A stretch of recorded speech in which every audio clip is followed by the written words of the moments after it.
very special guest today, the one and only tech titan of, well, I want to say Chicago, but I would say most of the country, Mr. Howard Tullman. How are you, buddy? Good. Nice to see you, man. Nice to see you. And Howard and I running across some circles together, know a lot of the same people.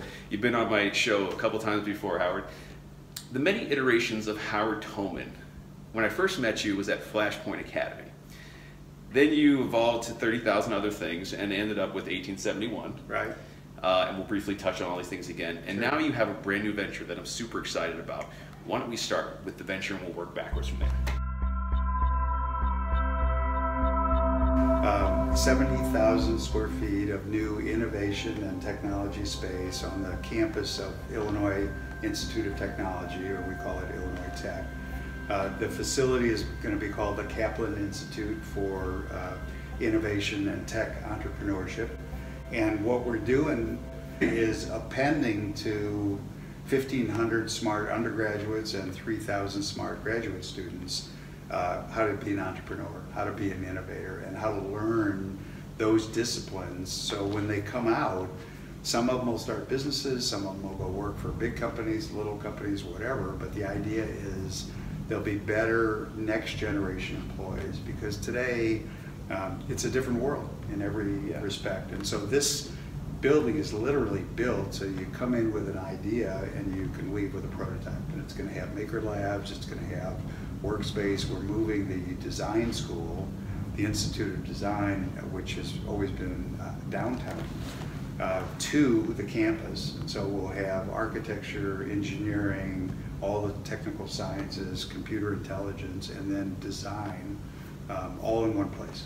Fascinating. Yeah.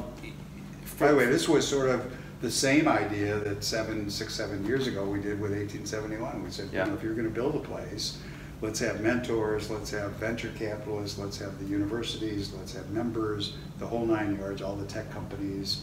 1871 is still the only place in the world that has its own Apple Genius Bar, you know, so outside of an Apple store. Are you still connected to 1871? Sure, I'll be on the executive committee and on the board, and it's not something you exactly leave behind, and sure. We're invested in probably 24 companies at 1871 as well. So I'll remain connected, and honestly the idea about the new Kaplan Institute is it'll be a feeder for 1871. It'll be a feeder for M-Hub and these other places where you're now moving to the next generation. Now, when you said, you know, you could come there with great ideas and there's maker labs and people can, you know, just unleash their creativity and make the next great product. Absolutely. Who funds that? Well, you know, the university in the first instance is going to be helping to fund it, but the building was built through the very generous support of Ed Kaplan and his family. That was the anchor gift. Vic Morgenstern, Jamie Cowley, a lot of different people. And as you walk around the place, you see a lot of familiar Chicago names too. And so the Crowns and all of these organizations and individuals and family, philanthropic families, have been a part of this. That's part one. Part two, and again, this was something we learned in 1871, you can't rely on Good Samaritans and charity. You gotta set up a win-win proposition. Sure. And so my goal really is to work with large corporations. Every single corporation you meet today says the same 5 things. We're not generating enough new ideas ourselves. We can't hire these young, really smart people. The guys who built it won't break it. Yeah. We're doing things in years that we need to be doing in months. And we got to capture all this domain expertise and move it to the next generation. This is the engine to do that. Sure. And so that's what's really exciting. So the idea of merging, you know, business with education can sometimes get gray. Yeah. In some worlds. Yeah. How are you navigating that? Well, look, I mean, you know, I think that up to about a decade ago, business was a bad word if you were in education. Sure, yes. And I guess what people have figured out is that education is a business. This is what Andy Warhol said about art. He said, you know, the best art is, you know, about a business.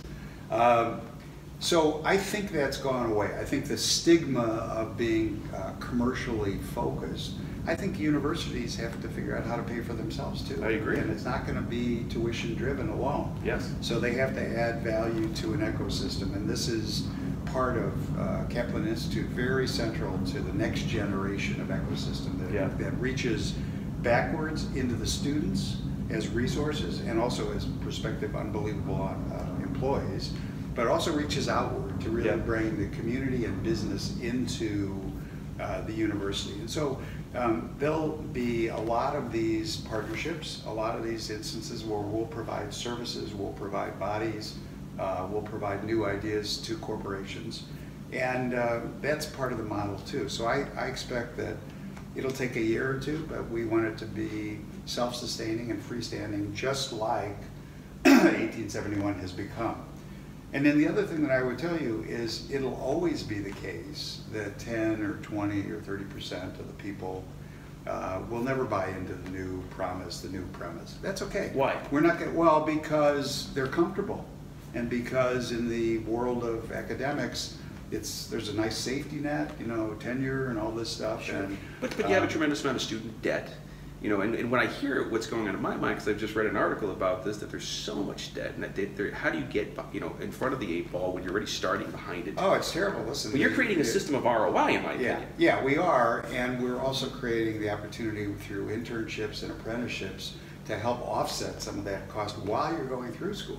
But the student debt situation is insane. It's about 1.3 trillion now. About 40 million people owe an average of $30,000, and you're exactly right. It's a burden that's changing the way they look at life. I mean, a lot of these kids would be doing completely different things if they didn't have to start paying the bill. And God forbid you buy into this bullshit from the government where they say, oh, take 5 more years, and the meter keeps running. Sure. You know, and this is how people end up owing $100,000. And it's crazy. Right. So, and probably, I would say, a good quarter to a half aren't even doing what they went to college for. Right. Well, there's for sure it's that, if not more. And one of the reasons that this university was so exciting to me, and the reason we really think that it's a different kind of place. First, it's the only tech university in the city.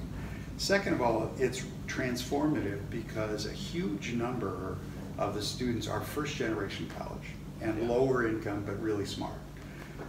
Letting them make this jump into the middle class and having them have a level of education that probably exceeds anything in the rest of their family changes the game for them, for their family. And by the way, they stick around. I don't think they get on a bus and go to the West Coast because that's not the nature. So hardworking, dedicated, hungry, local, great employees, that's the design. And to make them entrepreneurial and innovative as well, we know they're smart from an engineering standpoint. And that's one of the reasons I like that the Kaplan Institute is going to be focusing on the disciplines around innovation, which is a real science, and also entrepreneurship. You know, I think everybody and their dog is going to have to be entrepreneurial going forward. Whether they are going to be a technical entrepreneur or not, almost doesn't matter. I mean, every business is blowing up. You know, when you look at transportation, you look at the new Amazon store with no cashiers. There's 11 million cashiers in this country, more than teachers. And in 2 or 3 years, most of us are going to prefer what we today prefer. I'd rather deal with the ATM than a teller. I'd rather do self-checkout than wait in a line. What about like Argo, who doesn't take cash anymore? Of course. So all of this stuff, I mean, they don't take cash on the airlines anymore. You know, all of these changes sneak up on you. You know, people think that it's going to be a while, and the truth is the future is here today. And you guys are standing behind it with Kaplan and the new program. The building will be complete at the end of August. We'll start to move everything in. We'll open October 25th. Classes full-time will start in January. Are you already getting registration? Yeah. Oh, yeah. Well, this will be the existing student body. Just pulling everybody over. They'll all take classes as part of this experience. They're getting to build their dream. So that's how I see this, as a giant factory for turning ideas into invoices. You know, that sounds pretty crass. No, that sounds pretty right on. Is what it should be, really. And ultimately, what everybody with a great idea wants is to monetize it somehow. Of course. You know what? I got to say this before we wrap up.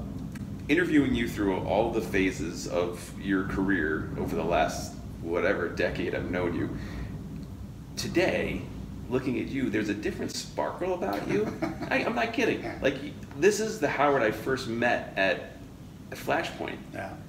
And I don't know if it's because you're back in education again. I think it's back in being involved with something new and the chance to build something. I just said earlier today to somebody, listen, managing is a whole set of skills and everything else, but I'm more into building and creating. And couldn't be more excited about this prospect. I mean, it's going to change the whole university because nobody even knows we have this unbelievable resource 15 minutes from downtown. Sure. And to put it on the map, like 1871 is now #1 in the world. Chicago, the growth in the Chicago technology community is inexplicably gigantic. 165,000 jobs in the last 5 years, 9 million square feet of new tech space in the business district. Crazy. 2% of the economy used to be technology 5 years ago. Today it's almost 14%. And what business isn't tech enabled? Right? I agree, and you got to feel great about being one of the pioneers of that. It's good for the city. It's good for our entrepreneurs, and it's been a privilege. I mean, it's really a joy to build something and to have the satisfaction of looking back and seeing that you helped change a lot of lives. Where does Howard Tullman end his career? I don't know. I mean, I think that I always say that, you're not really old. I mean, I'm old, but you're not really old until you have more regrets than dreams. And I still have a lot of dreams. That's great stuff. Howard, thanks, buddy. Thanks, bud. Good.